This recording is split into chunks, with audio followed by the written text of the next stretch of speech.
আপনি কি ইদানিং পেটের সমস্যার সঙ্গে লড়াই করছেন? আপনি কি প্রতিদিন সকালে ওয়াশরুমে ঘণ্টাখানেক কাটিয়ে দিচ্ছেন? পেটের অস্বস্তি কি আপনাকে সারাদিন বিরক্ত করে? এসব প্রশ্নের উত্তর যদি হ্যাঁ হয়, তাহলে এই প্রতিবেদনটি শুধুমাত্র আপনার জন্য। পেটের একটি প্রধান সমস্যা হলো কোষ্ঠকাঠিন্য।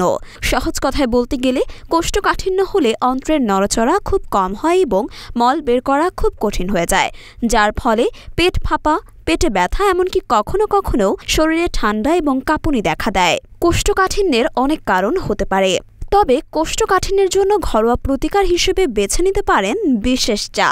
সাধারণ 1 কাপ লাল চা আর তার সঙ্গে মাত্র 1 চামচ ঘি। কিছু গবেষণা অনুসারে লাল চা শরীরের নিউরোট্রান্সমিটার রেট বাড়াতে সাহায্য করে। অধিকন্তু এর ক্যাফেইন উপাদান একটি উদ্দীপক হিসেবে কাজ করে, যা শারীরিক ক্রিয়াকলাপের গতি বাড়াতে পারে এবং অন্ত্রের গতিবিধিকে উদ্দীপিত করে। এছাড়াও পুষ্টিবিদ শিল্পা অরোরার মতে ঘি মিশ্রিত লাল চা একটি পুরনো আয়ুর্বেদিক রেসিপি হিসেবে পরিচিত, যা অন্ত্রের সমস্যা প্রশমিত করতে রেচক হিসেবে কাজ করে। মরিয়ম মিম, ঢাকা পোস্ট।